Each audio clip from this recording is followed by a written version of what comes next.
Sir पहले आप चुनाव लड़ते थे, अब आपको चुनाव लड़वाने की जिम्मेदारी है और सबसे बड़ी जिम्मेदारी है मध्य प्रदेश की 29 में से 29 सीटें जिताना। और सबसे बड़ा टारगेट है छिंदवाड़ा, जहां पर आज आप रोड शो कर रहे हैं, नुक्कड़ सभाएं कर रहे हैं, लोगों के बीच जा रहे हैं और अच्छा रुझान भी देखने को मिल रहा है। लोग आपको प्यार भी कर रहे हैं, आपका समर्थन भी कर रहे हैं, आपसे बातचीत भी करना चाह रहे हैं, आपसे हाथ भी मिलाना चाह रहे हैं। देखिए, ये भारतीय जनता पार्टी है, ये परिवार संगठन आधारित पार्टी है। तो हमारे लिए परिवार के नाते से मैं भले ही मुख्यमंत्री बना हूं, लेकिन हमारे यहाँ कलेक्टिव लीडरशिप होती है, सामूहिक हम काम करते हैं। इसलिए प्रत्येक कार्यकर्ता एक तरह से वो मुख्यमंत्री है, प्रत्येक कार्यकर्ता वो विधायक है। इसी तरह से काम कर रहे हैं। वो अपने इन सारे कामों के बलबूते पर जनता का विश्वास भी कायम रखते हैं और जनता से जुड़कर काम करते हैं। तो मेरा अकेला का काम नहीं है, ये सब जनता का काम है, जनता के भरोसे कर रहे हैं। आप सर बार बार कहते हैं कमलनाथ ने छिंदवाड़ा की जनता को अनाथ कर दिया है, क्या मायने हैं इसके? मतलब वो तो पिछले 45 साल से यहाँ पर सक्रिय हैं, सांसद रहे, विधायक रहे, मुख्यमंत्री भी यहाँ की जनता ने उन्हें बनाया। यही तो मैं कहना चाहता हूँ कि कमलनाथ जी ने अपने यहाँ कोई लीडरशिप क्यों खड़ी नहीं करी, वो यहाँ क्यों किसी को मौका नहीं दे रहे, सांसद का, विधायक का। एक मिनट, इन सारी कारण से ही कमलनाथ जी की कमजोरियां हैं कि वो लीडरशिप का हम गला घोट रहे हैं। वो कहे मैं तपस्या नहीं, वो समस्या पैदा कर रहे हैं, वो लीडरशिप नहीं बना रहे। जिस तरह से कांग्रेस से छोड़ के लोग बीजेपी का दामन थाम रहे हैं, और सिर्फ छिंदवाड़ा की ही बात करें तो दीपक सक्सेना हो, मेयर हो, कमलेश शाह हो, तमाम सैकड़ों कार्यकर्ता हो, कुछ पार्षद हो, सभी ने उनका साथ छोड़ दिया। क्या अब उन लोगों का जो नेता है, यहाँ के स्थानीय कांग्रेस के जो नेता हैं, विधायक और मेयर, इन सब का कांग्रेस पर या कमलनाथ पर भरोसा नहीं रहा? देखिए, ये तो अपने आप दिख ही रहा ना सामने। जब आपकी सेना आपका साथ छोड़ेगी तो आपकी विजय कहाँ से होगी? और आपने उनके सम्मान के लिए कोई गलती की होगी, आपका व्यवहार ऐसा रहा है, यही तो कारण है कि लोग छोड़ के जा रहे हैं। सबको समझ में आ रहा है कि ये अपने परिवार के आगे कुछ सोच नहीं रहे। और केवल मैं 45 साल से यहाँ हूँ, तो आप कैसे रूप में हो भैया? आप ये तो देखो ना, आप लगातार मंत्री, सांसद सब रहे। अभी आप जहाँ दमुआ से हम होकर के आए, 35 खदानें अगर बंद हुई तो ये लीडरशिप तो आप ही की है ना। 45 साल बाद भी तो अब आपके मैं तपस्या कर रहा हूँ, तो कौन सी तपस्या कर रहा हूँ? अगर खदानें बंद हो रही तो किसके माथे है? ये आप ही की तो गलती है। लोग को क्वार्टर खाली हो रहा है, लोग परेशान है, तो किसकी गलती है? क्षेत्र के अंदर कोई 4000 का कोई बड़ा कारखाना नहीं खोला आज तक एक भी। तो केवल अपने परिवार का विकास कर लेने से, आपको बड़े बड़े पद आने से जनता सब जानती है। इसलिए जनता इस पूरे मामले को अलग ढंग से देखना चाहती है, इसलिए जनता बदलाव चाह रही है और भाजपा के साथ जाना चाह रही है।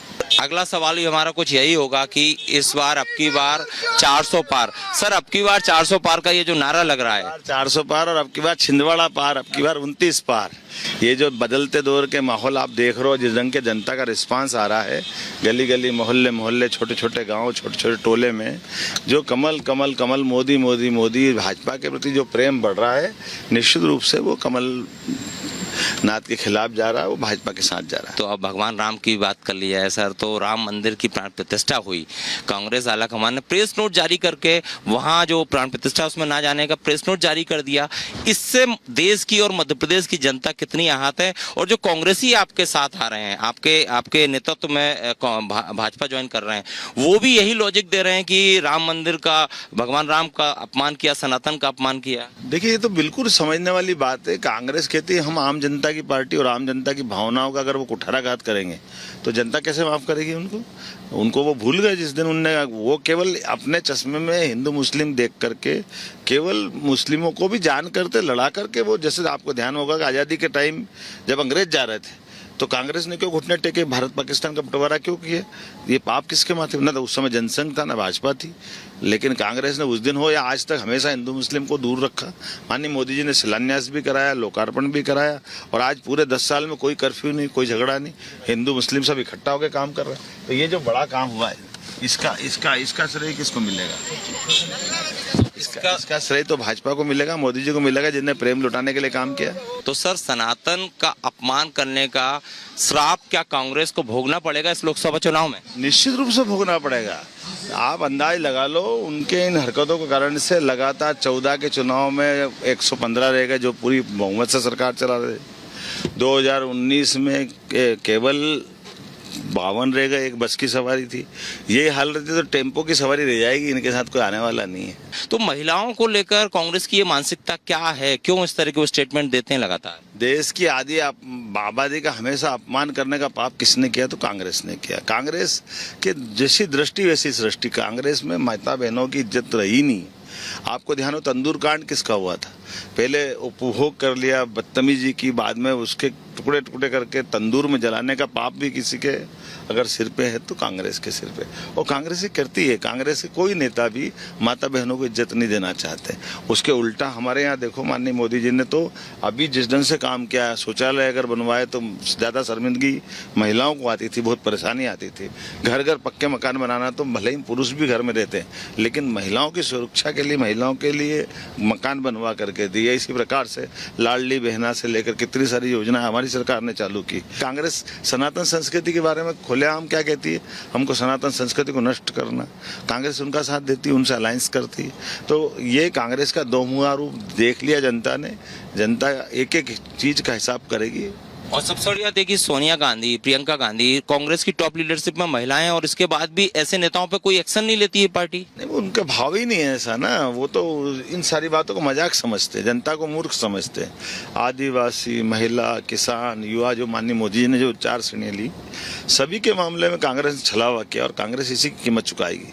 अच्छा सर, बात की जाए राहुल गांधी की, आज भी आपने एक स्टेटमेंट दिया कि वो गलती से राजनीति में आ गए और महुआ बीन रहे हैं। इससे क्या अनुमान लगाएं? राहुल गांधी को आप कह रहे हैं कि वो राजनीति के लायक नहीं है। हाँ, मैं क्या कह रहा हूँ, वो खुद बता देना, उनके नेता बता दे कि लगातार 2014 में वो लीडर बनने गए तो क्या हाल हुए, 2019 में जनता ने उनको नकारा है, वो खुद चुनाव हारे हैं। तो जो व्यक्ति जिसको आप नेता मान रहे हो वो लगातार पराजय करता है। तो ये तो कांग्रेस को आत्म अवलोकन करने की जरूरत है कि वो लीडर जिसमें दम ही नहीं, उसको क्यों सिर पे बिठाना। और अगर वो बिठाते तो मेरे मुंह मैं क्या कहूँ, उनके मुंह में घी शक्कर। अगर उनको ऐसा फेल आदमी चाहिए तो बार बिठाते रहे।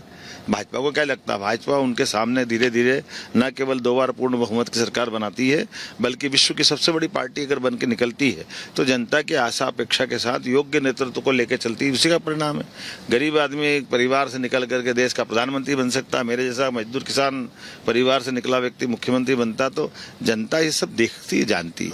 अच्छा, टीएमसी नेता अभिषेक बनर्जी का विवादित बयान, कहा जो हिंदू को मुसलमान से लड़ाए उसका निकलना चाहिए जनाजा।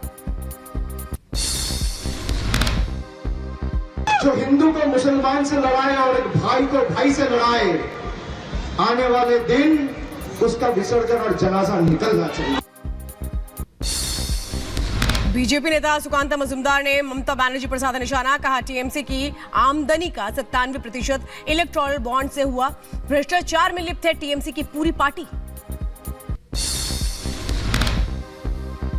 मध्य प्रदेश के सीएम मोहन यादव ने कांग्रेस नेता कमलनाथ पर हमला बोला, कहा कमलनाथ ने छिंदवाड़ा को किया अनाथ, जनता के साथ नेता भी छोड़ रहे हैं उनका साथ।